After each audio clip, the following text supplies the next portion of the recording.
Halo teman-teman, kembali lagi di podcast Night in Tokyo, sebuah podcast yang melahirkan perspektif baru tentang Jepang dari cerita-cerita kehidupan orang-orang Indonesia di Jepang. Dibawakan oleh gua, Aiman, host Night in Tokyo.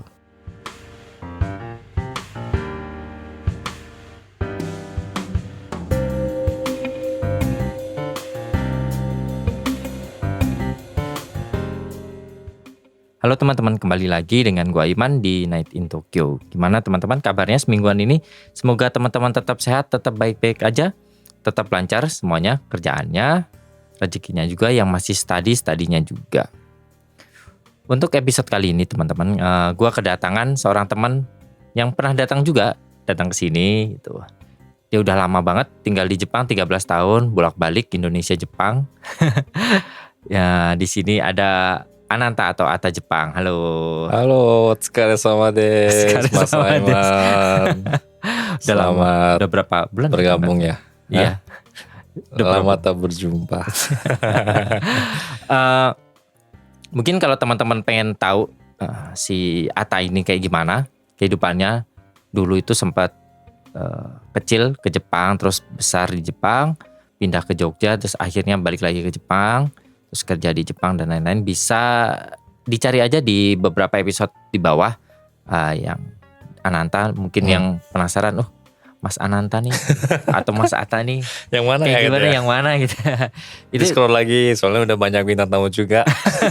Di scroll lagi. Karena cukup seru juga teman-teman. Sebagai orang yang mondar-mandir Jepang Indonesia. Nah, untuk kesempatan kali ini kita nggak bakal banyak bahas tentang kehidupannya Mas Ata nih, karena udah bosan kali ya. Iya udah bosan. Bisa didengerin di episode sebelumnya.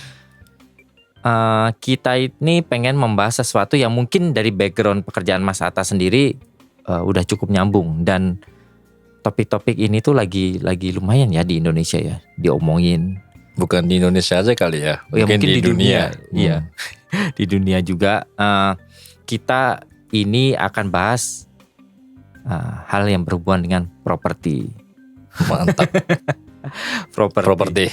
Karena beberapa episode yang lalu itu yang gua ngobrol sama Cindy, dia kan melihat sebagai buyer, nggak melihat dari orang yang developer langsung ya, orang yang pelaku pembangun bisnisnya itu. Nah, kenapa Mas Ata diundang ke sini lagi teman-teman? Karena gue pengen tahu nih dari sudut pandang orang yang bekerja di developer sendiri itu.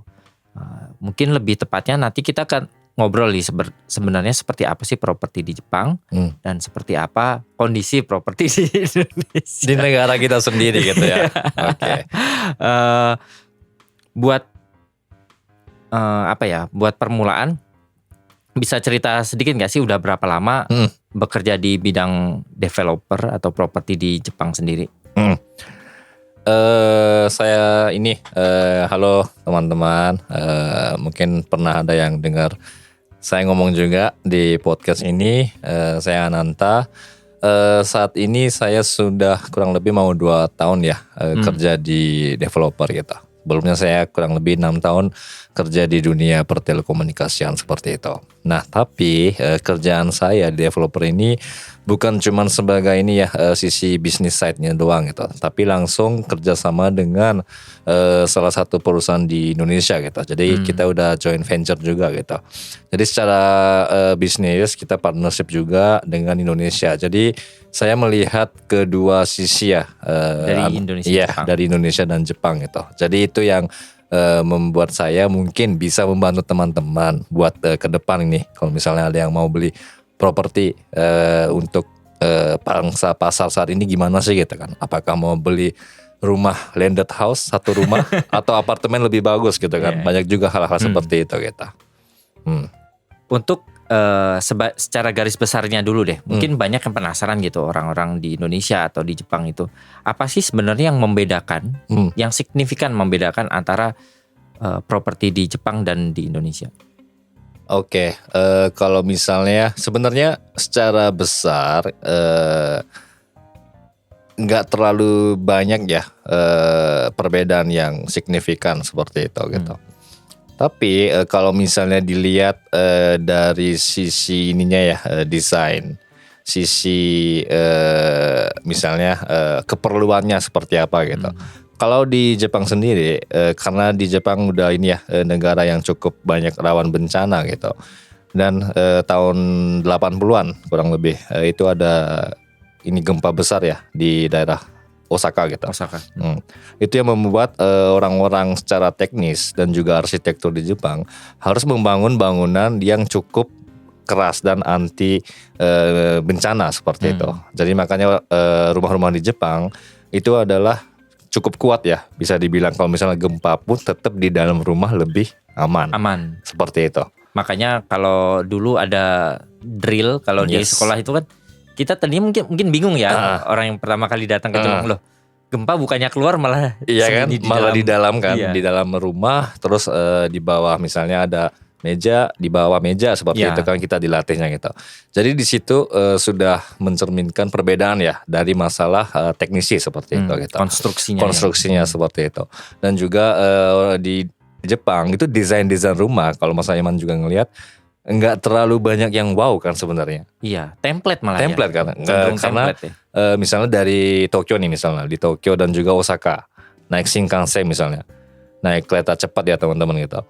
Kalau misalnya ngejalan lihat kanan kiri, rumahnya gitu-gitu doang kan. Iya. Nggak ada yang misalnya rumah gede banget misalnya. Tiba-tiba kayak istana gitu. Nggak ada kan. Kayak Pondok Indah gitu nggak ada ya, hampir nggak ada. Nggak ada pastinya gitu kan. Itu yang membuat Jepang itu memperhatikan lebih ke dalam sisi ininya, bukan arsiteknya, maksudnya teknisnya gitu, seperti itu gitu. Ketimbang desain dari luar seperti itu gitu. Oh, dalamnya gitu, lebih ke ini ya, struktural gitu kan, seperti itu. Kalau di Indonesia mungkin saya bilangnya di sini mungkin ya, mungkin sekarang banyak arsitek maupun konstruksi gitu yang sudah pelan-pelan memperhatikan sisi permasalahan itu ya, misalnya tahan akan bencana seperti itu gitu kan. Tapi mungkin belum layak di Jepang seperti itu gitu. Makanya mungkin untuk rumah dan customer juga belum pemikirannya seperti itu gitu. Yang penting kita beli rumah dulu gitu.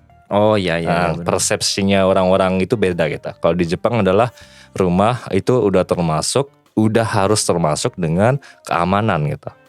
Di situ jadi kita berpikir untuk perspektif suatu barang atau misalnya benda itu berbeda di situ.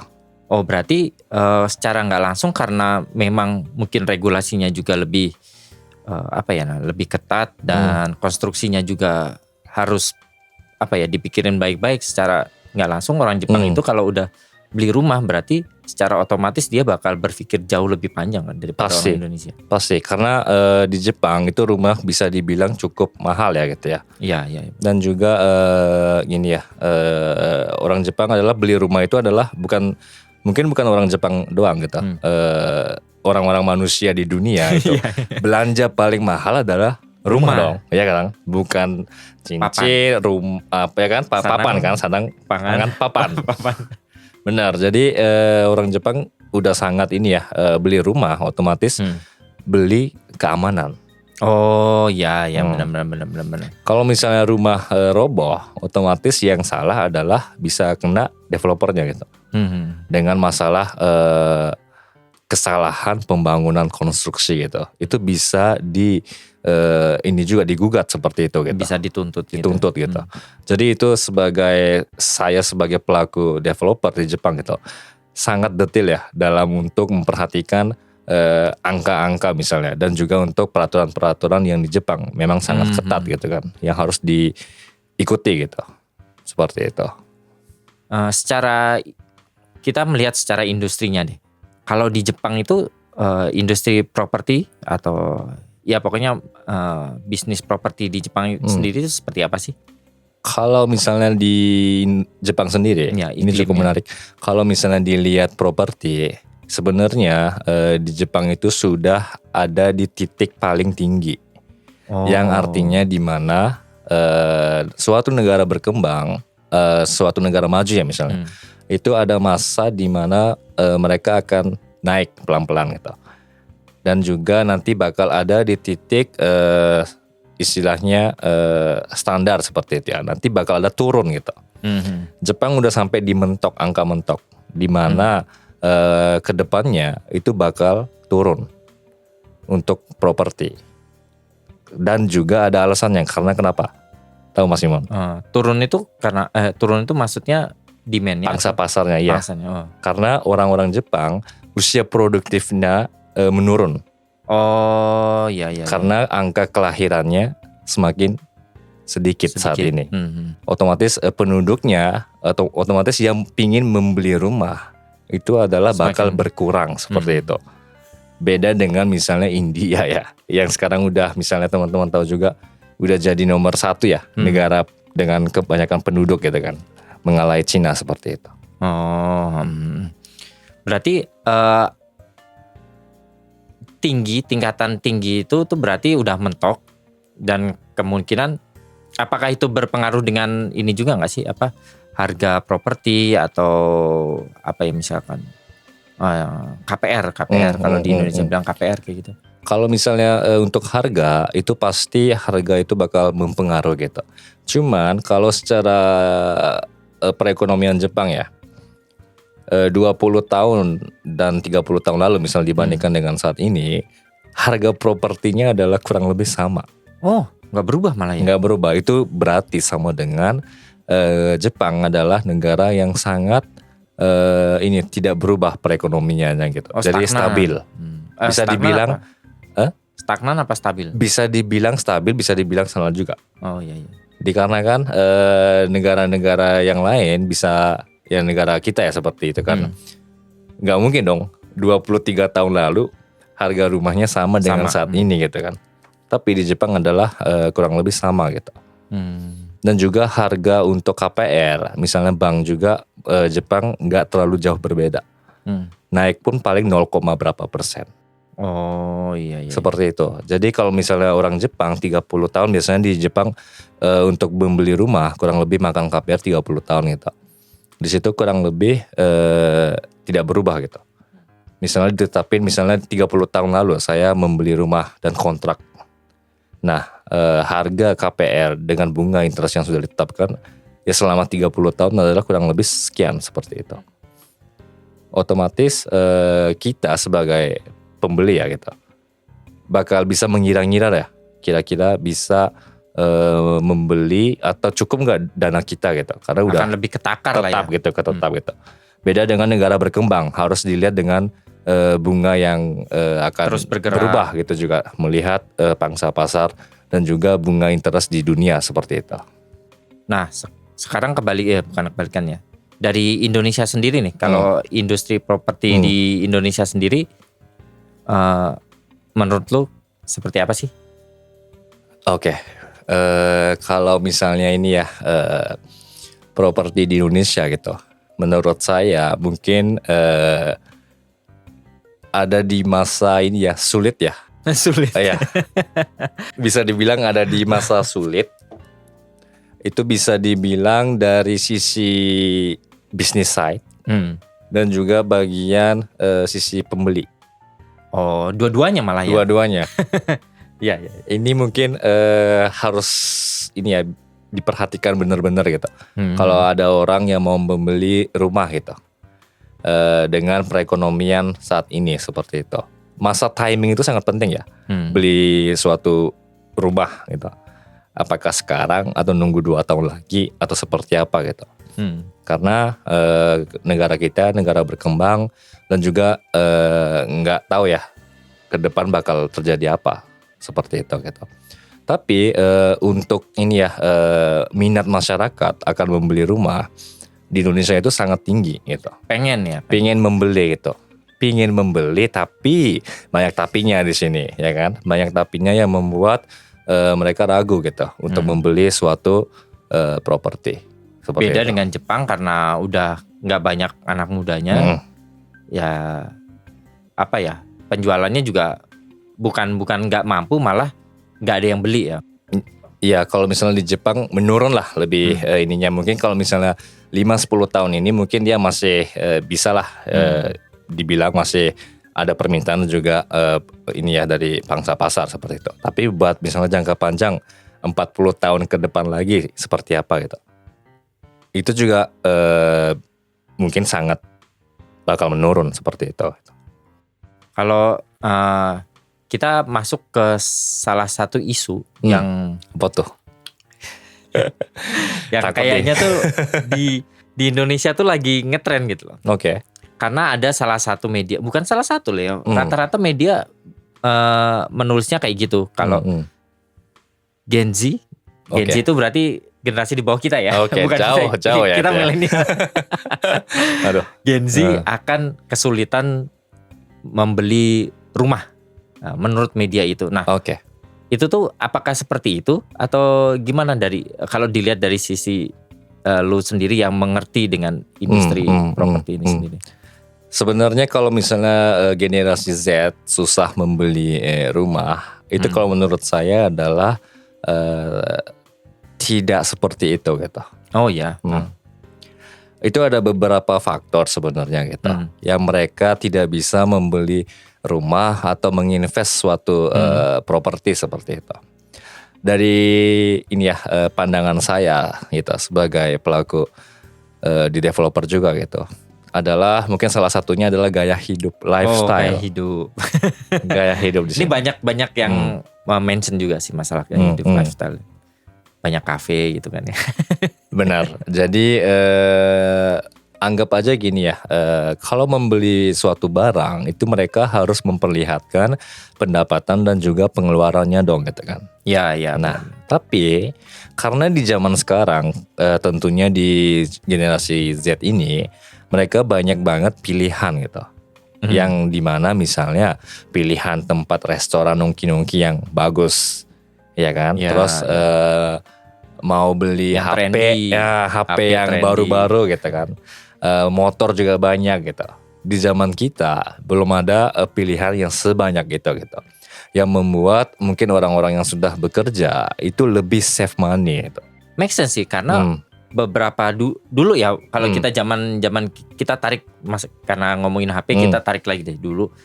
Zaman gua masih SMA itu kan paling mahal tuh Nokia 600 660-an gitu ya, 6.600 misalnya gitu ya. Oke. 600 kan. Oke, ada juga itu tuh udah paling trendy, udah paling top lah waktu itu tuh. Itu tuh harganya gue masih ingat harganya sekitar 5 jutaan. Oke.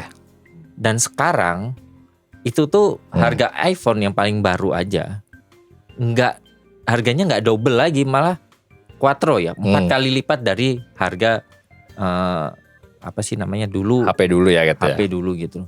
Itu sih make sense kan? Ya. Jadi teman-teman mungkin di generasi Z itu harus misalnya memikirkan lebih jauh ke depan ya, untuk misalnya sebenarnya mau membeli sesuatu itu ya it's okay gitu. Itu hak teman-teman juga pendengar juga gitu. Cuman apakah itu perlu di saat ini atau not gitu. Nah kalau misalnya tiba-tiba nih dunia ini ada sesuatu bencana gitu, kita harus ada di rumah gitu kan. Misalnya kalau nggak punya rumah, kita mau tinggal di mana gitu kan? Iya benar. Iya kan, otomatis seperti itu gitu. Bukan harus membeli rumah, bukan gitu. Cuman prioritas itu adalah harus diutamakan gitu. Apakah mau membeli sesuatu itu benar-benar penting atau enggak gitu. Dan jangan sampai melihat teman-teman sekeliling atau ini pakai ini saya juga harus beli gitu. Jangan seperti itu gitu persepsinya. Karena kan di Jepang juga karena normal ya gitu ya. Kalau misalnya saya pakai baju kayak gini, kamu pakai baju jaket, baju lengan tangan, lengan pendek ini kan nggak ada yang merhatiin kan gitu kan. Oh iya. Iya kan? Benar. Otomatis harus punya pandangan seperti itu juga gitu. Buat teman-teman di ini ya di Indonesia gitu, di generasi Z gitu. Jangan menyamakan dengan orang lain. Kalau persepsi saya sih seperti itu gitu. Instagram nggak terlalu ngaruh lah di Jepang ya kan. Nggak ngaruh. Masalahnya kalau di Indonesia saling ini ya saling trendian di trendian ya kan, mau gini. Coba misalnya bandingkan aja saya dengan pendapatan 5 juta per bulan, tapi gaya hidup saya misalnya makan itu cuma 1 juta misalnya gitu kan. Dan juga ada orang yang misalnya sama gajinya 5 juta, cuman gaya hidup per bulan makan aja bisa 3-4 juta gitu. Otomatis mereka cuman bisa misalnya nabung 1 juta. Ya misalnya di luar rumah-rumah kontrak dan lain-lain gitu ya misalnya. Itu udah ada gapnya dong gitu kan. Orang yang gajinya 5 juta sama, tapi gaya hidupnya sangat berbeda gitu. Otomatis tergantung daerah juga ya. Misalnya kalau di daerah Jabodetabek mungkin mahal itu ya it's okay gitu. Tapi di mana kan bisa ada rumah-rumah atau ada tempat makan yang murah seperti itu kan. Sama dong dengan di Tokyo. Kita tinggal di Tokyo, nggak setiap hari dong kita makan di restoran yang lebih dari 2.000 yen itu, enggak kan? Iya. Kita makan kadang-kadang makan bento juga, ya kan? 1.000 yen aja 1.000 udah pedas yen ya. udah pedas gitu kan? Ya kan, sama dong. Kita di sini juga bukan berarti hidup di ibu kota harus gaya hidupnya adalah mewah seperti itu gitu. Itu bisa diatur untuk masalah pengeluaran seperti itu. Coba aja itu pelan-pelan gitu diatur. Otomatis untuk beli rumah itu pasti bakal kemungkinan bisa jauh gitu. Bukannya tidak bisa seperti itu kalau menurut saya. Nah kalau rumahnya, kalau isu bahwa orang Indonesia sendiri susah beli rumah atau nggak punya rumah tuh sebenarnya sebanyak apa sih orang Indonesia yang susah beli rumah atau nggak bisa rumah? Oke. Itu persentase yang menarik ya kita. Kalau misalnya secara total nih teman-teman, kalau misalnya di Indonesia kan juga punya ini ya badan-badan yang bergerak di bidang statistik seperti itu ya. Kalau misalnya data kalau nggak salah saya 2022 seperti itu untuk masyarakat nih yang punya tempat tinggal bukan sewa seperti itu. Kurang lebih di Indonesia adalah 90% punya. Oh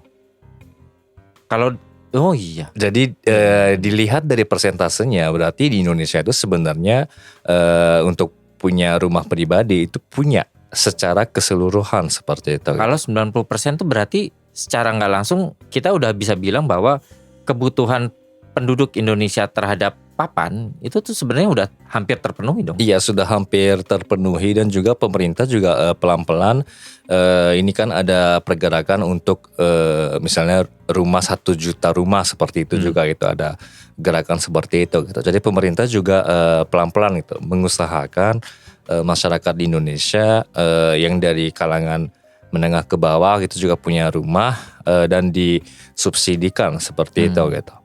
Tapi di Jabodetabek sendiri memang untuk rumah tinggal sendiri ya, bukan sewa gitu. Itu ya kurang lebih masih 50%-an gitu. Otomatis kalau misalnya dipikir di Indonesia, di Jabodetabek khususnya di Jabodetabek itu adalah masih banyak orang yang memang belum bisa memiliki rumah gitu. Itu bisa dibandingkan dengan misalnya di Jepang nih, kita punya rumah daerah Tokyo gitu kan. Berarti kan orang-orang ini berduit sekali gitu ya, di tengah gitu kan. Apalagi di tengah ya, kan? Cuwo gitu. Itu di bagian sentral. Bagian sentral gitu. Ya sama dengan mungkin di Sudirman. Gitu kan gitu. Nggak mungkin dong kita pegawai-pegawai yang ya pegawai biasa ya. Gitu aja nggak bisa gitu loh. Harusnya mungkin ya konglomerat banget gitu kan yang bisa beli rumah seperti itu gitu. Ya itu sama sih. Jadi kalau misalnya dipresentasikan dan juga dilihat secara total, itu sebenarnya di Indonesia yang misalnya kalau dibangun disamain yang ada rumah pribadi dan juga sewa itu sebenarnya udah hampir terpenuhi gitu untuk papan seperti itu gitu. Tapi hanya kitanya aja kembali ke masing-masing pribadi gitu kan. Kenapa kita tidak bisa membeli rumah gitu? Apakah ada faktor-faktor lain seperti itu? Faktor X yang lain lah. Yes. Oh, berarti secara nggak langsung media itu tuh kesannya hanya mempotret kehidupan ibu kota doang sih. Ya mungkin kemungkinan seperti itu. Karena kan emang perekonomian di Indonesia emang fokusnya di ibu kota seperti itu ya gitu ya. Di ibu kota, di kota-kota besar mungkin Surabaya gitu kan, Bandung, Jogja gitu. Cuman nggak sampai dengan Jakarta dong gitu kan. Kalau misalnya Jabodetabek khususnya Jakarta hidupnya gini, otomatis kan bakal kesorot gitu kan. Yang lagi tren lah istilahnya gitu ya. Di anak-anak kalangan generasi Z gitu kan, yang lagi tren ini loh gini-gini langsung kesebar gitu kan. Padahal kan itu cuman hanya sebentar saja gitu. Menurut saya sih seperti itu gitu. Nah, kan lu tadi udah ngebahas kayak sebenarnya bukan nggak bisa beli rumah, tapi ada faktor-faktor yang lain. Oke. Nah, faktor-faktor itu tuh apa sih menurut lu sebenarnya? Jadi gini, faktor-faktor lain yang kemungkinan ini ya susah untuk membeli rumah gitu ya. Itu ada tadi yang saya sudah bilang, ada faktor lifestyle juga ada gitu kan, gaya hidup. Dan juga selain itu ada ini faktor status pekerjaan gitu. Status pekerjaan di mana kalau misalnya orang mau membeli rumah itu kalau misalnya secara cash ya it's okay ya. Mungkin kita punya uang gitu ya, langsung beli aja gitu. Dijual tanah ya beli aja gitu, nggak usah mikirin bla bla bla gitu. Cuman kalau misalnya mau ngutang nih gitu. Nah, yang ngutang ini yang salah satunya adalah kendala seperti itu gitu. Dari sisi bank tentunya gitu. Jadi kalau misalnya status kerjaan saya adalah cuman pegawai, bukan pegawai tetap gitu ya. Itu bank sebagai pemberi pinjaman uang bakal ini dong, sulit dong untuk mengiaskan apakah orang ini berhak saya kasih uang sekian atau tidak gitu dong. Kalau misalnya kita berdiri di pihak bank ya gitu ya. Dimana kalau misalnya status kepegawaiannya tidak tetap, otomatis takutnya nanti tiba-tiba stuck di jalan ya kan. Oh ya, KPR-nya gagal bayar seperti itu, penalti gitu. Itu yang membuat pihak bank juga kan harus bergerak dong. Mau seperti apa gitu. Ada hak paten di situ kan gimana, sesuai dengan perjanjian dengan tiap masing-masing bank gitu. Jadi salah satunya juga status kepegawaian. Itu yang mungkin sulit karena kan gini, generasi Z mungkin ya, saya lebih fokusnya. Mungkin karena sudah bisa mendapatkan misalnya saya selebgram seperti itu, Instagramer gitu atau YouTuber gitu. Itu adalah bukan status ya, status sebagai kepegawaian itu. Mungkin memang dia mendapat penghasilan, tapi itu adalah penghasilan ini ya saya bilang mungkin penghasilan tambahan ya gitu ya. Mungkin penghasilan nggak dihitung sebagai penghasilan ya. Penghasilan ini ya sebagai kantor gitu ya. Mungkin kecuali dia mungkin ada di suatu kantor atau gimana gitu. Tapi itu kan tergantung masing-masing negara seperti itu. Di Jepang juga seperti itu gitu. Kalau buat pegawai konten seperti itu gitu. Walaupun mereka adalah salah satu pekerjaan gitu. Bakal sulit gitu untuk nembus pinjaman. Seperti itu gitu. Gitu, jadi teman-teman mungkin generasi Z juga harus sedikit memperhatikan status kepegawaian gitu. Dan juga kalau misalnya sama dengan kayak misalnya pengacara seperti itu kan, karena mereka adalah bukan dibayar gaji ya kan, tapi dibayar ada honorer, ada undang-undangnya juga gitu. Berapa persen seperti itu kan dari tiap mengatasi klien kasus seperti itu kan. Jadi mereka adalah bukan istilahnya gaji, tapi ada upah ataupun yang lainnya gitu. Atau bayaran per jamnya gitu. Iya, seperti itu gitu. Oh gitu. Berarti memang sedikit bukan sedikit ya, agak mitos juga ya sebenarnya bahwa orang Indonesia tuh nggak bisa beli rumah. Bukan nggak bisa, itu tuh berarti lebih ke kita mau atau enggak kan berarti. Ya benar, dan juga saya tambahkan nih perlu juga.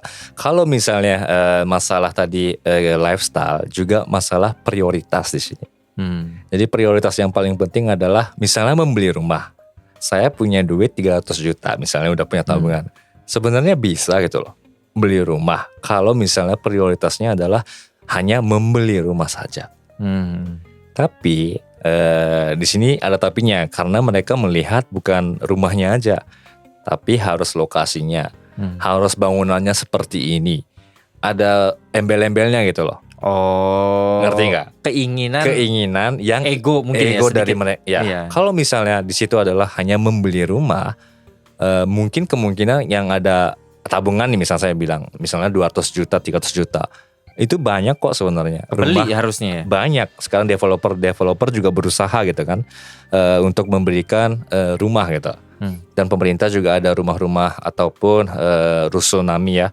Rumah susun seperti itu.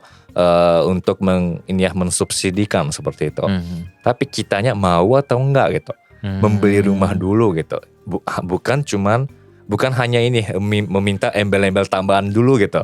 Kalau prioritasnya cuma membeli rumah ya. Kalau kamu Instagram nih. Iya loh. Misalnya kalau Mas Aiman sendiri misalnya nih mau beli baju, yang penting baju dong. Bisa kebeli dong. Nutupin ya. Iya, maksudnya tujuannya itu kan nutupin badan gitu. Misalnya saya mau membeli baju, enggak saya mau belinya Chanel atau membelinya Bulgari gitu. Baju seperti itu gitu. Itu otomatis kan beda harga, beda level dong gitu. Sama dengan rumah seperti itu gitu. Oh iya, benar. Jadi teman-teman bisa dibandingkan cara pemikirannya seperti itu gitu. Tujuan dan prioritasnya adalah apa gitu. Karena mungkin ya kebanyakan lihat Instagram gitu kan, orang-orang pada pamer, oh kamarnya kayak gini, wah tinggal di apartemen yang kayak gini, bisa lihat.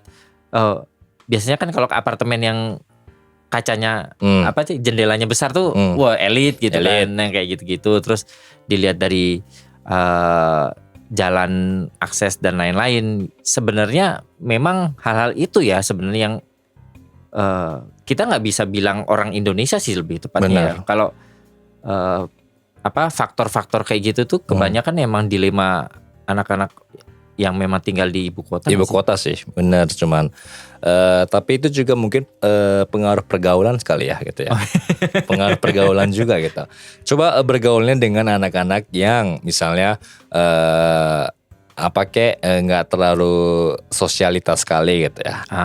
Ya. Karena bayangin aja zaman-zaman kita nih misalnya waktu sebelum ada smartphone gitu kan.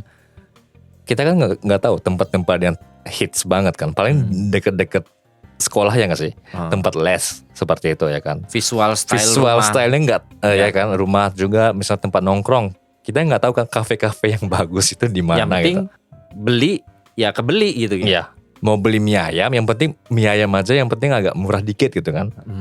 Nggak mie ayam yang misalnya ada di hotel mana gitu kan. Atau nggak yang lagi ngetren di mana gitu. Iya, kita nggak bakal cari sampai segitu gitu kan. Sekarang emang banyak pilihan, maka tadi saya bilang yang tidak bisa membuat membeli rumah itu adalah faktor-faktor X seperti itu gitu. Itu yang membuat orang-orang saat ini lebih sulit untuk membeli rumah. Itu aja sih sebenarnya daripada orang-orang yang dahulu misalnya seperti itu gitu. Nah walaupun misalnya gaji sedikit seperti itu misalnya. Sedikit itu kan ada batasannya gitu. Kalau misalnya saya sedikitnya 3 juta, ada yang di bawah saya juga 1 juta. Itu lebih sedikit, bisa juga dibilang seperti itu gitu. Jadi cara pandangnya aja sih sebenarnya gitu.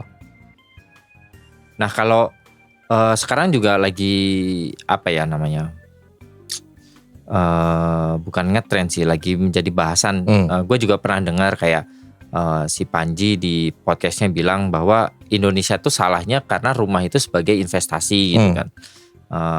Jadi orang mengejar beli rumah itu bukan buat tempat tinggal tapi buat diinvestasikan. Jadi kayak kadang-kadang dari sisi developernya sendiri juga gue nggak tahu sih kayak di yang apartemen-apartemen yang mandek-mandek kayak gitu tuh apakah karena itu juga? Sebenarnya gini, kalau ngomongin investasi itu adalah misalnya saya investasi sesuatu pun itu adalah harus pakai uang dingin. Ya kan, otomatis kalau bisa dibilang di situ adalah properti adalah untuk investasi, itu adalah kalau dibilang persenannya paling orang-orang tertentu aja gitu. Harus dilihat secara pay ya gitu, harus dilihat secara persentase gitu. Berapa persen sih sebenarnya orang yang bilang atau berkata seperti itu gitu untuk investasi gitu. Itu adalah menurut saya sih adalah cuman gaya bahasa saja gitu. Sebenarnya kalau misalnya untuk investasi itu adalah mungkin kalau saya bisa ini ya kira-kira mungkin dari 10 orang yang investasi seperti itu mungkin hanya 1-2 doang. Misalnya bayangin aja temannya Mas Aiman ada 10 orang gitu, kira-kira lah yang sudah membeli rumah 1 misalnya. Ada nggak mau yang membeli rumah 2 lagi untuk investasi gitu? Paling sedikit, karena mereka udah membeli rumah dan ya, mungkin satu aja udah setengah mati dan juga mungkin ada yang belum juga gitu di antara 10 orang itu. Jadi coba untuk membelokkan pikirannya ke sana gitu. Jadi orang-orang seperti itu adalah mungkin menurut saya sih hanya sebatas aja gitu investasi. Dan juga gini, untuk rumah karena apartemen seperti itu juga banyak kok apartemen-apartemen yang sudah dibangun tapi kosong, nggak ada pelanggan. Itu banyak sekali di Jakarta gitu. Oh, yang apa kan di Indonesia paling marak kan biasanya ya kalau hari Minggu gitu kan, beli sekarang besok harga naik. Itu tuh kesannya tuh kayak memang apa ya, pasar di Indonesia itu buat properti itu di drive buat mereka orang-orang beli buat investasi gitu. Gue nggak tahu ya kalau di Jepang apakah ada juga iklan-iklannya kayak gitu. Tapi setahu gue yang gue lihat di selama tinggal di Jepang nggak ada apa ya namanya iklan yang mendrive kita itu buat beli properti sebagai investasi gitu. Oke. Karena untuk seperti iklan seperti itu adalah ada undang-undangnya. Di Jepang ada undang-undang yang mengatur tidak boleh seperti itu gitu. Oh, nggak boleh di Jepang. Jadi bukan cuman di properti aja ya. Kalau misalnya akan diskon 0% mulai ini itu. Saya dulu kerja di perusahaan telekomunikasi, khususnya saya ada di bagian PR dan marketing juga gitu. Itu ada peraturan dari negara dan juga peraturan pemerintah gitu. Tidak boleh kan mengada-ngadakan seperti itu. Istilah kotornya ya, mengada-ngadakan. Hari ini 0 besok naik. Bakal naik atau misalnya murah 0% aja, tapi ada titik kecil banget misalnya seperti itu gitu kan. Hal-hal seperti itu yang dilihat dengan first impression itu membuat salah tangkap. Ya salah tangkap. Itu yang nggak boleh kalau di Jepang untuk di PR. Jepang nggak boleh. Hal-hal seperti itu yang nggak boleh gitu. Yang paling ketat. Makanya mungkin misalnya kalau lihat HP gini-gini hanya 10 juta yen misalnya 10 juta gitu-gitu. Ichimang. Dulu mungkin ada waktu itu. Tapi untuk saat-saat ini nggak boleh. Itu seolah-olah itu ada salah persepsi seperti itu. Untuk customer nanti bisa jadi claimer. Dan nanti klaimnya itu bisa sampai ke di Jepang kan ada namanya untuk ini ya membela customer kan. Ada pemerintah ini ya dinas perlindungan customer ada kan. Untuk shohize itu kan. Jadi bisa mengadu ke sana dan nanti ujungnya bisa ke perusahaan itu. Oh, berarti emang ujung-ujungnya kembali lagi ke pemerintah juga ya? Iya.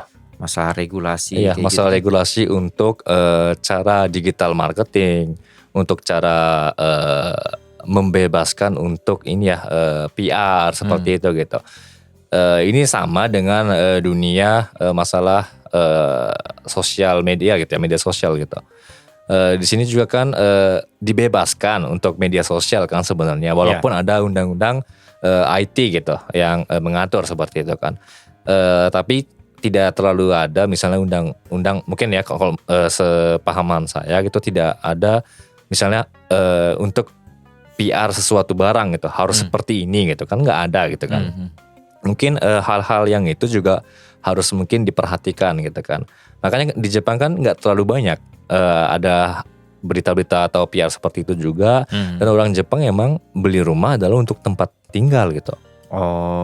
Emang jarang gitu buat investasi, emang ada, cuman itu adalah yang misalnya orang-orang yang punya Airbnb menyewakan rumah gitu atau enggak punya satu gedung gitu. Oyasang tuh yang pemiliknya di salah satu lantai doang kayak gitu. Ya, itu emang ada, cuman enggak secara keseluruhan kan paling dikit doang gitu. Orang-orang yang sudah ahli di bidang hal-hal seperti itu gitu. Kayak properti gitu. Teman sekeliling saya juga ada gitu. Senior ya gitu ya. Kerja di properti, terus dia udah dapat ilmu banyak tuh, terus dia coba investasi gedung gitu satu, otomatis dia minjem uang ke bank dong gitu kan, tapi dia berhasil gitu loh untuk mengembangkan bisnis propertinya seperti itu. Tapi itu hanya sebagian besar saja sih, karena membutuhkan keberanian dan juga modal yang cukup gede di depan gitu. Iya, karena gedung tanah itu kan memang hal yang paling mahal ya di dunia gitu. Iya. Sekarang kita ngomongin ini deh, regulasi sendiri. Lu kan bekerja di statusnya tuh sebenarnya kan perusahaan Jepang yang memang ada yang develop di Jepang dan di Indonesia gitu. Nah, Gua asumsikan nih, Sebagai orang awam ya. sebagai orang awam, lu tahu lah maksudnya kendala apa di Jepang membangun kendala apa yang apa ya gimana ngomong kendala apa aja yang didapatkan ketika membangun properti di Jepang, dan di Indonesia sendiri itu ada kendala apa aja gitu. Oke. Kalau misalnya kendala ini sangat berbeda ya, sangat banyak yang di Indonesia. Terus terang gitu. Kalau misalnya di Jepang itu masalah misalnya pembebasan tanah atau itu pembebasan tanah, pengurusan izin sertifikat rumah itu adalah sudah gampang gitu. Kita gampang menerimanya dan meminta hanya ke Kuyakusho misalnya. Oh. Ya kan, di Kuyakusho atau kecamatan dibilang. Iya kecamatan. Kecamatan kelurahan seperti itu. Mereka sudah ada database. Dan rapi sekali. Jadi rumah di sini sebelahnya namanya Mas Haiman, sebelahnya namanya Mas Ananta gitu. Oh, nggak tahu tuh ujuk-ujuk ini siapa gitu ya? Enggak, mereka sudah rapi sekali, ada database-nya seperti itu. Dan juga untuk harga-harga misalnya saya mau beli tanah nih gitu. Mau ngontak ke siapa gitu, udah ada database-nya di ini di kantor kelurahan atau kecamatan seperti itu gitu. Walaupun misalnya ada orang meninggal, nggak ada ahli waris seperti itu gitu kan. Itu bakal dicari lagi sampai ketemu gitu. Kalau nggak seperti itu nggak bisa membebaskan tanah gitu. Dan Jepang juga bakal pemerintah nggak bisa bergerak karena itu yang punya adalah orang itu gitu. Nggak bisa ikut campur gitu. Tapi di Indonesia pembebasan tanah ya saya kurang ini ya, banyak sekali masalahnya gitu kan. Entah pembebasan masalah perizinan dan juga misalnya lahan itu adalah mungkin dulu sempat sengketa ataupun sempat masalah gitu kan. Itu misalnya pihak ketiga membeli seperti itu, ternyata ujung-ujungnya ada double sertifikat. Itu tuh sering banget tuh Indonesia. Ada juga jadi ini ya masalah database dan juga hak kepemilikannya, karena waktu perang gitu kan dulu belum terlalu kita punya rapi gitu kan, masih ada yang namanya sertifikat, biasanya SHM gitu, surat hak milik ya seperti itu ya, untuk tanah gini. Tapi kita dulu masih ada banyak sertifikat seperti GIRIK, letter C namanya gitu. Itu sertifikat yang harus diurus kepengurusannya gitu. Karena itu hanya gambaran sementara aja gitu. Jadi bukan secara hukum itu kuat atau enggaknya bisa berubah-ubah gitu. Bisa saya bilang mungkin kurang kuat lah di hadapan hukum seperti itu. Kalau bukan kepemilikannya SHM atau misalnya kalau buat perusahaan itu adalah punya hak guna bangunan, itu HGB gitu. Itu adalah misalnya perusahaan A membangun di tanah ini gitu, misalnya tanah Tokyo gitu. Nah di sana terbitlah HGB seperti itu kan gitu. HGB misalnya ada waktu misalnya di sini masanya 30 tahun seperti itu gitu kan. Nah itu juga masalah ini tadi ya saya bilang untuk perizinan, dan juga untuk masalah mungkin ini untuk masalah persetujuan gitu. Kalau di Jepang itu masalah persetujuan itu sangat flow-nya rapi lah, tertata gitu. Misalnya kalau selesai minta izin di sini, selanjutnya ke bagian ini gitu, misalnya ke alurnya jelas ya, misalnya ke pemadam kebakaran, terus minta perizinan ke bagian dinas lingkungan gitu kan, dinas misalnya dinas air bla bla seperti itu gitu. Itu jelas gitu mungkin alurnya kesana kesini, dan juga untuk nyiapin dokumen gitu kan udah lengkap udah tahu kita harus nyiapin apa gitu. Tapi di Indonesia kalau misalnya saya di sini bilang berubah peraturan, otomatis bisa peraturannya berubah, isinya juga bisa berubah gitu. Meskipun udah di-develop juga itu? Atau belum? Biasanya seharusnya di-develop, dibangun setelah semua berkas atau perizinan terbit gitu. Tapi ada di mana emang saling bergerak gitu, sedang berprogres bareng lah istilahnya gitu kan. Ada yang lagi proses dan juga ada yang bangun gitu. Nah kadang-kadang di situ di tengah perjalanan project nemu kendala gitu kan. Itu juga hal-hal yang bisa mempengaruhi dan juga perbedaan ya yang sangat signifikan antara Jepang dan Indonesia dalam pembangunan gitu. Berarti Indonesia tuh secara nggak langsung bisa dibilang nggak terprediksi lah ya. Bener juga, nggak terprediksi. Jadi tiba-tiba misalnya kepala kantor A ganti orang, otomatis tanda tangannya harus minta lagi gitu. Pas minta tanda tangan, nggak tahu lagi tuh. Dicek lagi dari bawah misalnya gitu. Kok kayak gini, ini kan nggak boleh bla bla bla. Mungkin bisa seperti itu gitu. Jadi untuk otoritasnya gitu ya, untuk atas berubah, kemungkinan yang sampai situ bisa berubah lagi gitu. Kalaupun ya misalkan ya, kan gue juga nggak tahu ya. Kalaupun itu ada masalah otoritas kayak gitu tuh, terus misalkan bos yang baru tuh nggak mensetujui, berarti itu stop gitu. Bisa stop. Ya pantas ya. Bisa stop itu. Pantas ya tiba-tiba di tengah ada yang stop dan lain-lain kayak gitu tuh. Berarti sebenarnya bukan semata-mata masalah capital doang ya? Ya, bukan masalah hanya kapital dari ini ya, modal perusahaan doang gitu. Tapi ada beberapa masalah itu juga untuk bagian mungkin perizinan pemerintahan gitu kan. Ataupun mungkin hal-hal yang lain yang bersangkutan dengan pembangunan seperti itu di sini saya katakan.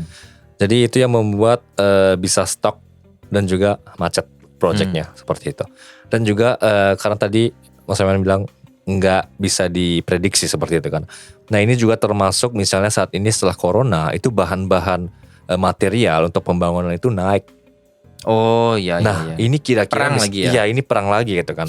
Otomatis kalau misalnya secara perusahaan developer otomatis kan membangun itu nggak sehari dong. Puluhan tahun dong. Kurang lebih 5 tahun minimal itu. Kalau misalnya saya rencana tahun ini 2023 membangun misalnya total biaya keseluruhan adalah 100 juta. Tiba-tiba 2030 dari 100 juta itu saya ini ternyata 500 juta dong gitu. Biaya buat material, biaya total cost seluruhnya gitu. Otomatis saya yang rencana total ini ya pembangunnya 100 juta misalnya dengan harga jual rumah misalnya 50 juta otomatis di tahun 2030 saya nggak bisa dong ngasih harga rumah itu 50 juta otomatis saya harus menaikkan rumah itu dengan biaya yang sepantasnya gitu kan dengan harga cost yang sudah dikeluarkan. Nah di situ yang membuat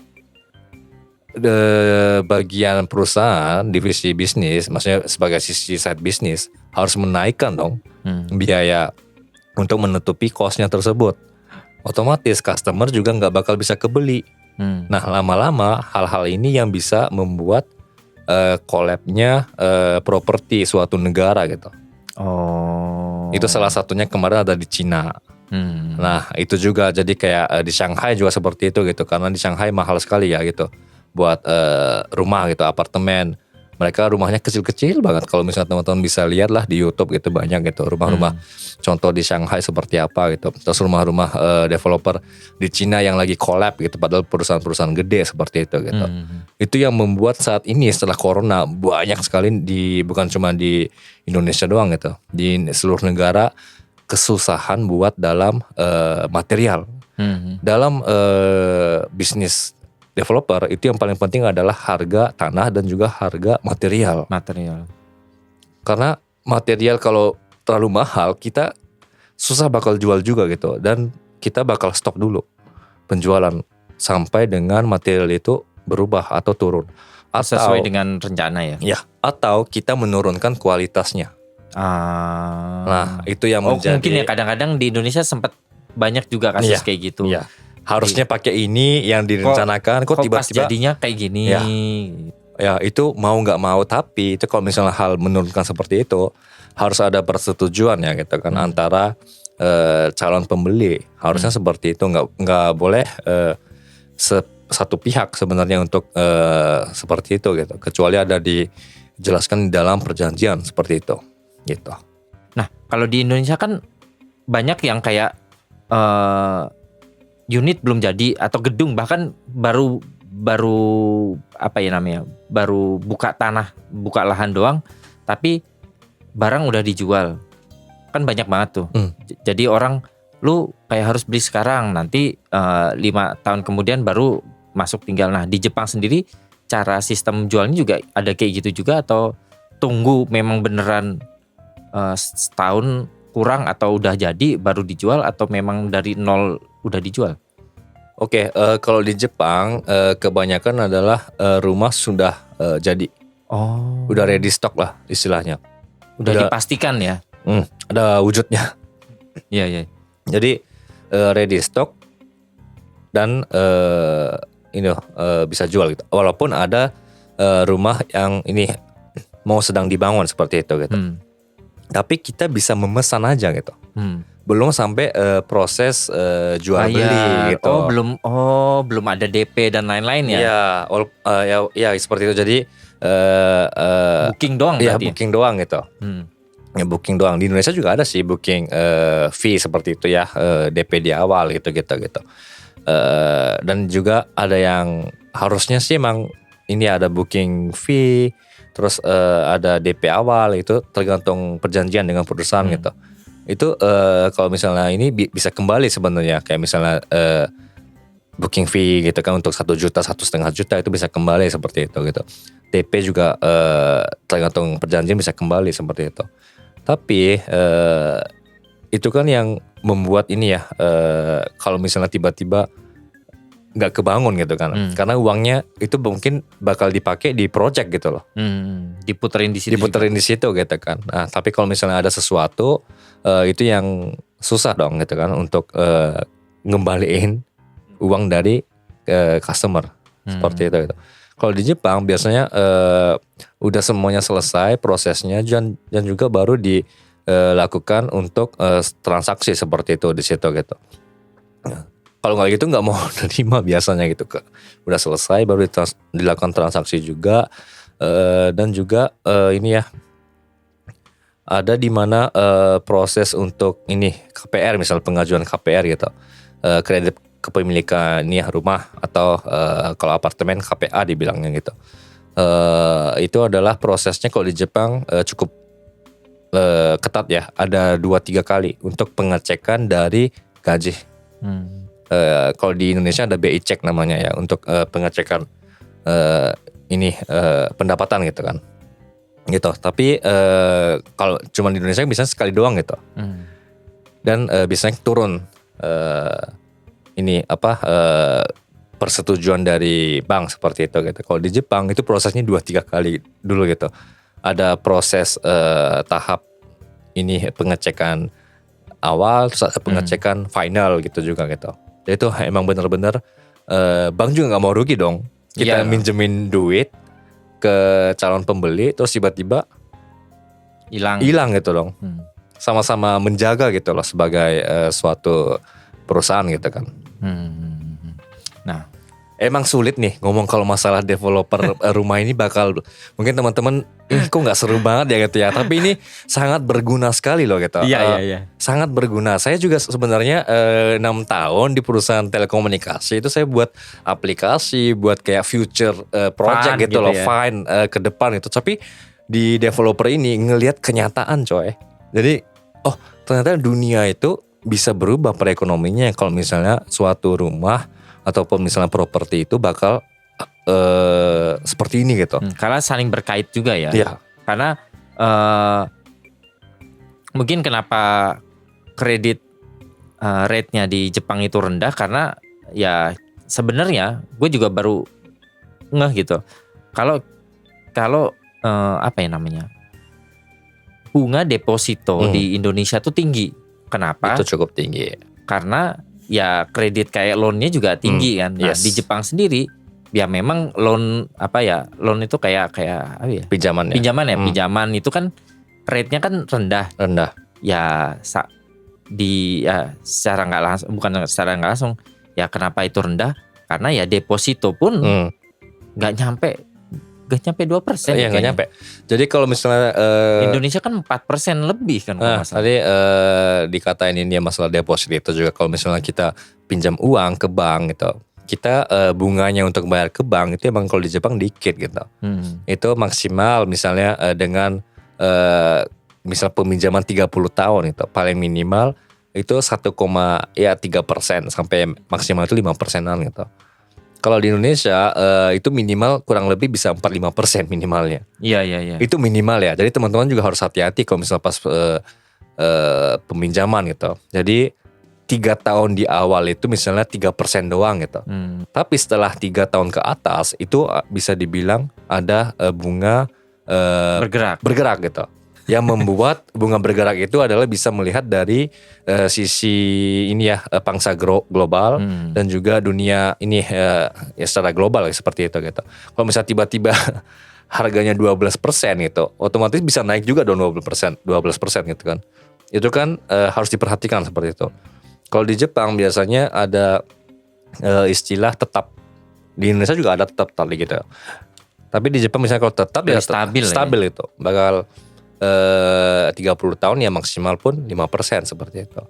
Dan juga kalau masalah uang tadi deposit, kita mau punya uang 1M nabung di perusahaan Jepang 1 tahun pun nggak bakal naiknya banyak banget. Tadi saya salah yang ngomongnya 1M mungkin bisa banyak. Misalnya 10 ribu ya 10 ribu yen aja gitu. Paling 0,001 yen doang ya kan kembali kan gitu kan tiap tahun gitu.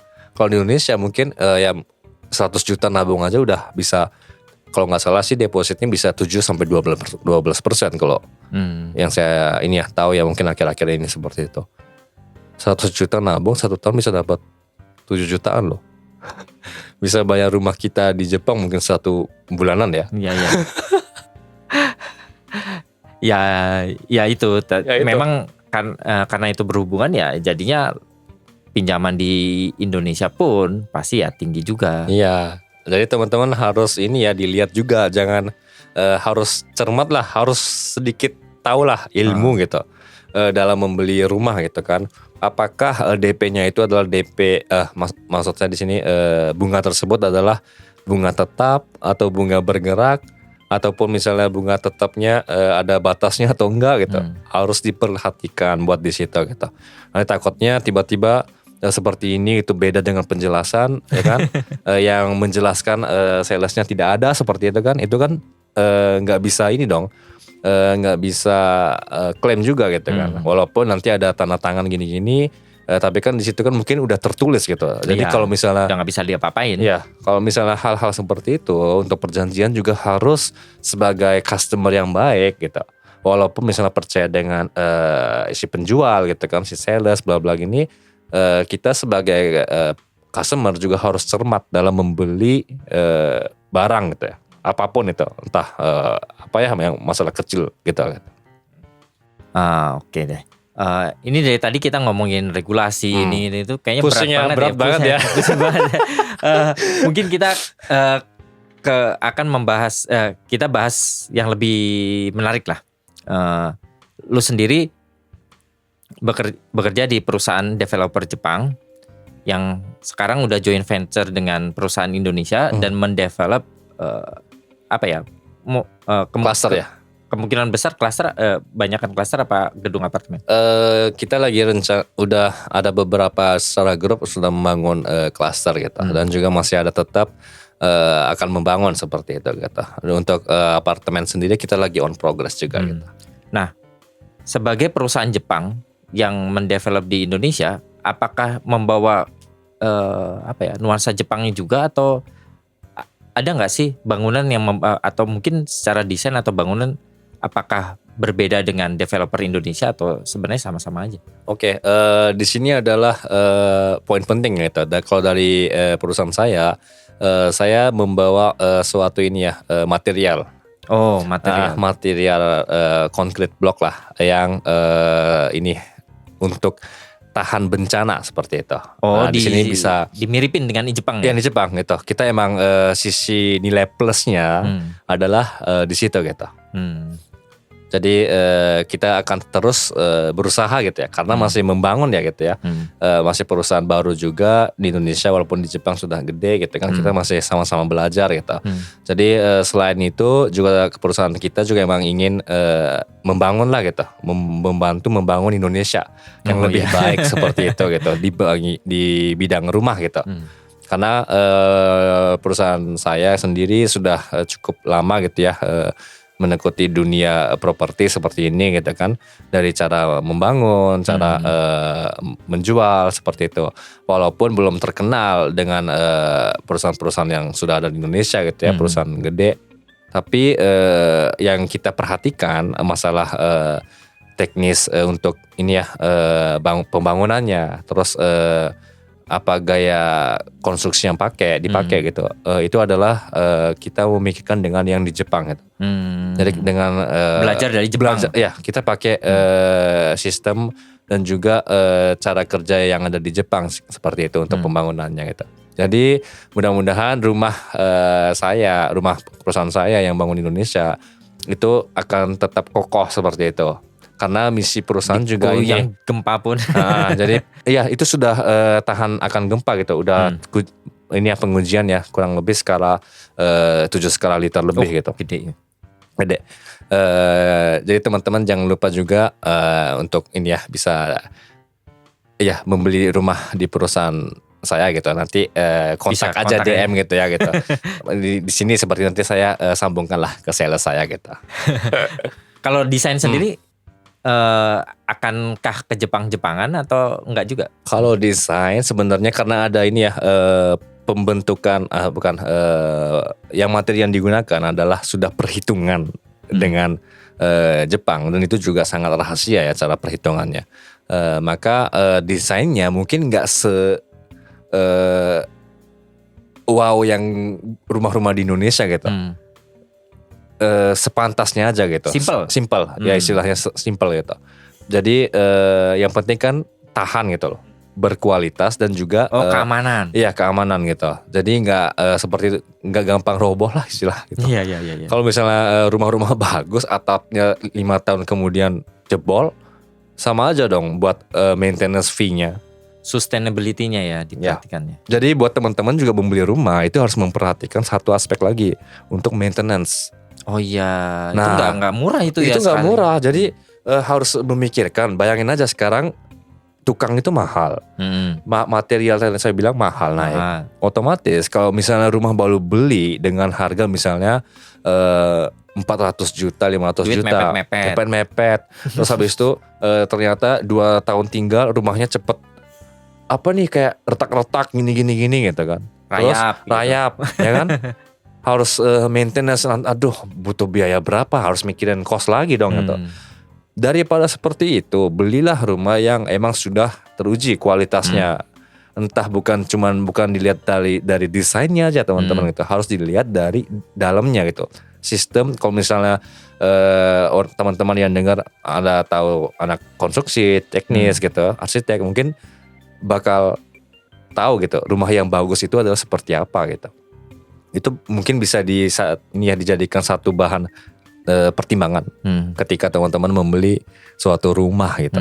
Jangan lihat Instagram mulu ya. Iya, harus lihat ke lokasi. Jangan lupa juga untuk lihat ke lokasi teman-teman gitu. Jangan membeli transaksinya di dalam social media gitu. Bukan bener. Kita yang nggak langsung terjun ke tempat gitu. Karena itu nggak tahu, gambar itu bisa dipercantik loh gitu. Iya kan? Bisa. Beda dengan gambar 3D itu kan menipu ya. Iya. Gambar 3D itu menipu memang. Itu harus kita terjun ke lokasi gitu. Itu tips saya sih gitu kalau membeli, karena kan paling mahal dong rumah, ya kan? Masa kita mau rugi? Hotel-hotel aja di platform aja kelihatan bagus, ternyata pas kesana kok kayak gini gitu kan. Sebulan gak betah kan PR juga ya. Iya, gitu kan. Udah DP segini nanti malah pusing dong, gak bisa kembali ya kan. Itu ya salah bapak sendiri dong, salah ibu sendiri dong dibilang gitu kan. Gak mau juga gitu. Tapi ya memang ya kalau teman-teman mungkin ya pernah datang ke Jepang, jangan lihat Instagram orang yang lagi jalan-jalan ke Jepang ya teman-teman. Benar. Kalian harus beneran tinggal di Jepang. Kalau kalian tinggal di Jepang, rumah atau apartemen di Jepang itu tuh semuanya template. Benar. Semuanya template, kamar mandi template, bahkan apa namanya tuh? Bagian luarnya tuh, plat luar outdoornya itu pun itu template. Eksteriornya ya. Terus kitchen setnya template, semuanya tuh template teman-teman. Mungkin memang karena udah negara maju, udah punya sistem, jadi ya untuk mengurangi cost membangun properti di Jepang sih mungkin ya karena udah template semuanya tinggal pasang kan memang di Jepang. Dan juga udah ada cara perhitungan dan juga ada kalau misalnya beli barang yang lebih banyak itu lebih murah dong. Ya, ya kan beli satu lusin aja lebih murah daripada beli satu barang. Biji seperti itu. Jadi orang-orang developer juga seperti itu, beli banyak kitchen set yang sama itu lebih murah sebagai cost perusahaan. Jangan-jangan perusahaan lu sendiri tuh malah berpikir wah rupanya lebih gampang bangun di Jepang ya daripada di Indonesia gitu. Kalau masalah itu di Jepang emang tetap on progress gitu. Kita tetap karena pangsa pasarnya emang Jepang. Oh enggak, maksudnya mereka akhirnya realize gitu loh. Oh rupanya lebih gampang bangun di Jepang ya daripada di Indonesia. Untuk apa? Untuk ya apa regulasi dan bahan itu bisa terjadi juga gitu loh. Oh di Jepang bisa juga. Orang perusahaan Jepangnya gitu ya. Perusahaan Jepangnya bangun di Jepang lebih mudah gitu daripada di Indonesia gitu kan. Iya. Emang banyak perusahaan yang developer, bukan perusahaan saya juga yang ke Indonesia ke luar negeri gitu. Tapi karena di Jepang itu yang terlalu rapi menurut saya. Jadi Jepang aja yang terlalu semuanya tertata gitu. Jadi makanya gampang gitu. Tapi kita harus mencoba dong. Kalau perusahaan yang udah gede itu kan pasti akan mencoba new business baru gitu. Semua perusahaan ke luar negeri nyoba gitu.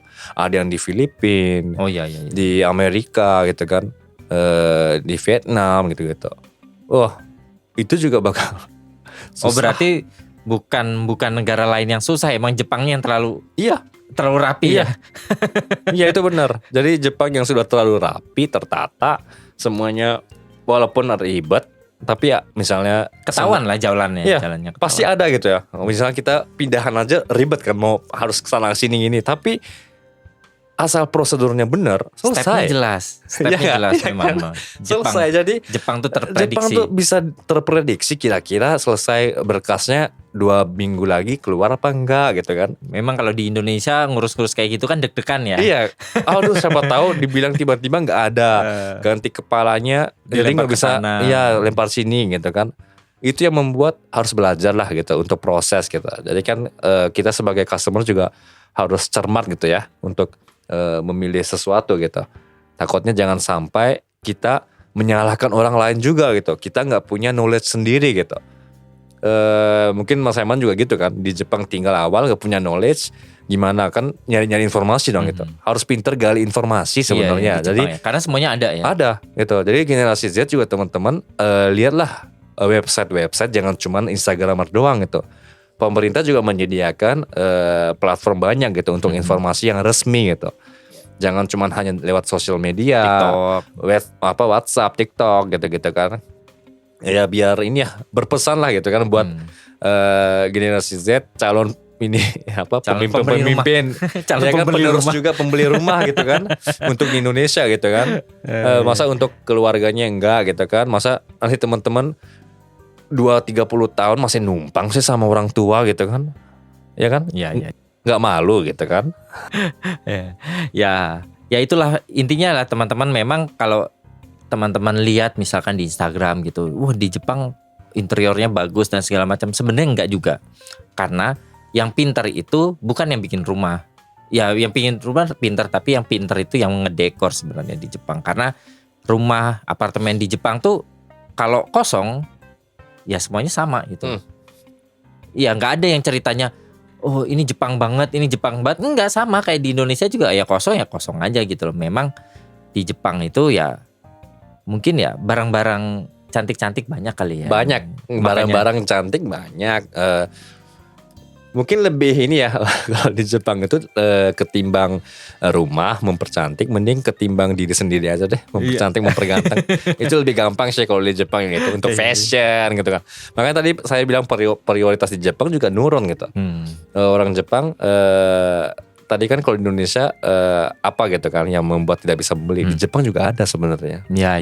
Anak-anak mudanya juga ya. Jadi kalau di Jepang itu kita menurun pangsa pasarnya itu dan juga orang-orang susah membeli rumah itu karena bakal naik kita untuk bebannya. Beban apa di sini? Beban pajak. Oh, karena ya penduduk. Jadi penduduknya semakin kecil, orang produktifnya kurang, otomatis bebannya makin banyak. Beban pajak yang kita bayarin nih coy, yang kita sama-sama pekerja korporat di luar negeri gini, beban itu kan buat infrastruktur dan juga untuk uang pensiun.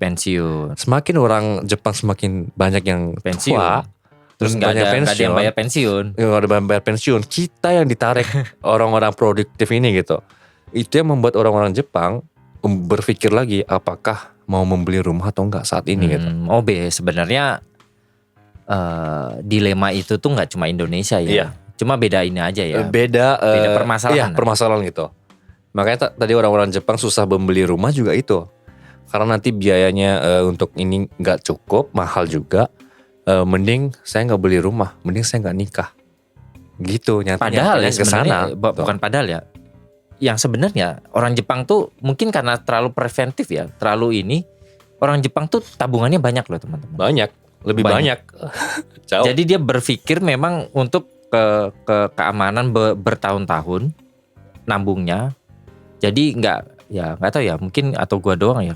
Kalau di Indonesia kan nabung dikit langsung konsumtif, nabung dikit langsung dibelikan sesuatu gitu. Kalau orang Jepang tuh ya memang tabungannya banyak banget sih. Tapi karena itu mereka bilang kan, karena di Jepang itu kalau udah tua pensiun harus nyiapin uang kurang lebih 2M ya kan, untuk masalah uang gitu. Karena uang pensiun nggak cukup gitu kan. Ada bilang nenkingnya kurang lebih nisemang gitu kan, kurang lebih 2M gitu harus nyiapin gitu. Itu yang membuat orang Jepang kayak panik gitu loh. Aduh, daripada kita berkeluarga, aku nggak bisa membayarin gitu. Mending gue sendiri aja deh gitu. Nabung buat diri sendiri gitu. ya kan, padahal mungkin kemungkinan juga nggak tahu kan terjadi apa-apa dengan kita sendiri gitu kan. Untuk pemikiran sih bagus ya orang Jepang seperti itu gitu ya. Tapi untuk kekhawatiran mungkin terlalu berlebih juga gitu. Tapi kan karena makanya di situ penting untuk menabung, investasi itu penting gitu loh. Jadi untuk membeli sesuatu itu harus dipikir baik-baik. Walaupun saya juga kadang-kadang nggak berpikir baik-baik gitu kan. Tapi karena saya udah kerja di bagian kayak gini, udah tahu seluk-beluknya, jadi malah makin ini ya. Iya, jadi semakin setelah after ini umur di atas 25 gitu, semakin bisa memanage gitu untuk memanfaatkan duit yang sebaiknya gitu. Mau beli apa gitu. Makan, kalau buat makan ya oke lah gitu. Saya seneng gitu buat. Tapi kalau misalnya beli baju gini-gini, saya udah akhir-akhir ini udah kayak no gitu. Barang-barang branded no, saya nggak punya barang-barang branded. Paling punyanya cuman dompet Prada gitu-gitu doang gitu. Udah nggak ada yang lebih mewah dari itu gitu, nggak ada gitu. Oh iya ya memang kadang-kadang itu kan mungkin yang susah dari culture generasi seterusnya itu kan karena Instagram itu memegang peran penting gitu loh. Kita nggak tahu ya, maksudnya orang punya satu brand, tas satu brand gitu di post di Instagram, udah dicap, udah menaikkan status dia menjadi orang kaya gitu. Yeah. Padahal mungkin itu satu-satunya barang yang dia punya gitu ya, mungkin bener. Karena di post kayak gitu yang akhirnya membuat orang itu prioritasnya tuh kacau juga. Ya benar. Jadi yang penting gini, jangan terpengaruh kanan kiri deh. Iya gak sih? Kita hidup di luar negeri gini, karena orang Jepang gak peduli kan, cuek kan. Orang Jepang tuh ya teman-teman ya, kalaupun dia kaya, dia semakin simple, semakin gak terlihat ya, dia tiba-tiba semakin dia gak kaya terlihat banget ternyata gitu kan. Tapi kalau dia ditelanjangi, bajunya bermerek. Bedanya ya, memang bedanya ya, orang Jepang yang kaya di Jepang itu dia beli barang bermerek tapi dengan milih model yang simple. Ya. Iya nggak sih? Emang. Kalau di Indonesia kan masih ada kecenderungan Masa beli pernik-perniknya. masa beli barang mewah misalkan barang mewah tapi kok desainnya gini doang. Nggak ada, nggak berpikir nggak kayak orang Jepang. Jadi kalau barang mewah ya tampilannya yang modelnya tuh yang harus mewah juga gitu. Padahal sebenarnya barang mewah kayak barang-barang branded tuh banyak yang simple. Banyak. Jadi kayak misalnya ya misalnya t-shirt aja gitu kan. T-shirt misalnya ada t-shirt yang saya nggak usah nyebutin mereknya. Ada sejuta. Iya kan. Ternyata lihat, aduh kok mereknya ini ya gitu kan. Padahal putihnya sama gitu kan. Ya bisa dilihat dari situ gitu kan. Semakin simple, semakin gini, otomatis mereka semakin ya tahu lah gitu bahwa dari muka juga mungkin terlihat ya gitu ya. Cara-cara ya orang-orang kan tahu lah ya sedikit yang agak ya cowok-cowok yang berduit dengan cewek-cewek yang berduit juga ada muka-muka seperti itu gitu kan. Dan kadang-kadang ada juga di kayak di kereta gitu. Gue juga pernah lihat kayak ada satu cewek gitu kan. Dari atas sampai bawah tuh hitam. Hitam gitu. Terus gue liatin kayaknya ada yang aneh gitu loh. Maksud gue tuh kayak bukan orang biasa deh. Oke. Dari terus lihat orang biasa, oke. Ya aksesoris sedikit, tapi baju emang bajunya hitam tapi bentuknya aneh. Oh ini berarti desainer ini pasti nggak mungkin murah. Gitu.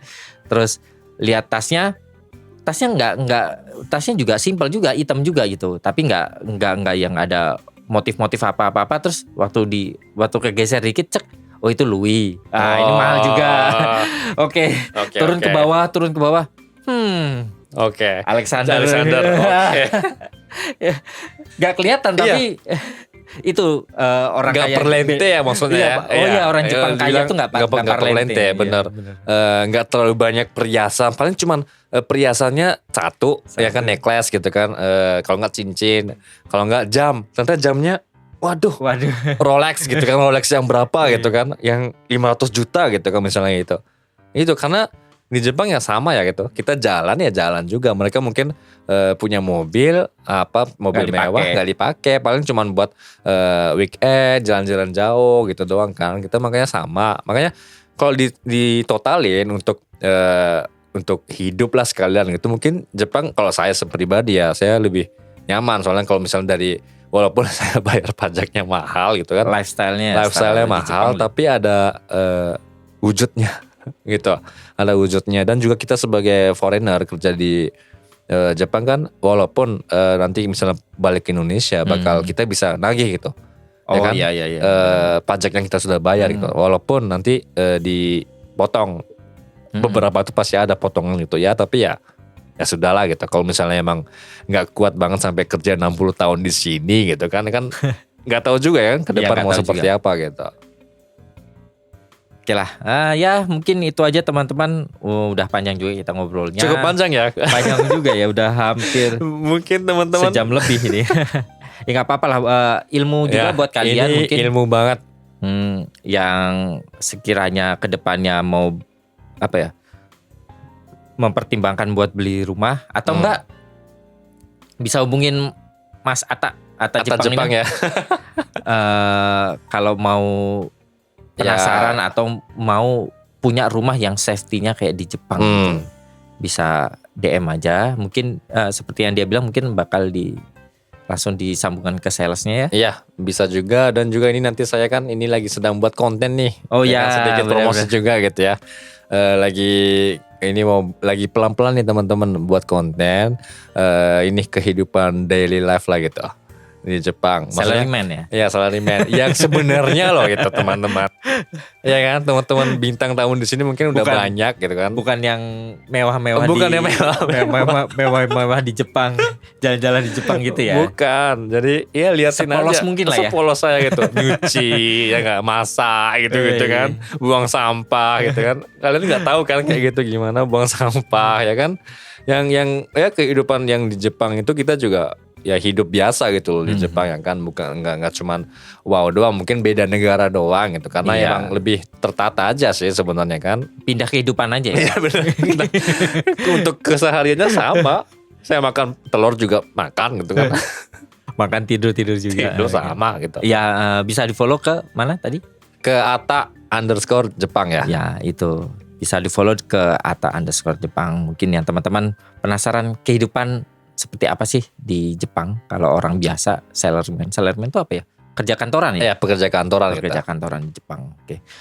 Dan jangan lupa juga buat teman-teman follow juga Instagram Night in Tokyo di night.in.tokyo, karena di sana gua bakal berbagi hal-hal yang berkaitan tentang Jepang dan hal-hal yang berkaitan tentang podcast ini, teman-teman. Dan jangan lupa juga kunjungi di website www.nightintokyo.com. Di sana ada blog yang gue tulis, ada foto jalan-jalan juga, dan tentunya teman-teman bisa dengerin seluruh podcast mulai yang dari awal sampai yang episode paling baru sekarang, semuanya ada di www.nightintokyo.com. Oke, sekian dulu buat episode kali ini, teman-teman. Terima kasih Mas Oke, Atta. terima kasih banyak. Buat, Senang udah banget datang. ya bisa 2 kali datang ke sini. Iya, gitu. udah datang 2 kali di sini dan berbagi banyak informasi. Ya jarang-jarang loh orang Indonesia berbagi informasi tentang Properti ya. di antara Jepang dan Susah Indonesia. soalnya ya. Iya ya. Dan terima kasih juga buat teman-teman yang udah setia dengerin Night in Tokyo. Semoga bermanfaat di semua episodenya, dan semoga bermanfaat juga buat episode kali ini. Sekian dulu buat episode ini, teman-teman. Selamat malam, selamat beristirahat, dan sampai jumpa lagi di episode Night in Tokyo selanjutnya. Bye-bye. Bye-bye, sampai bertemu lagi.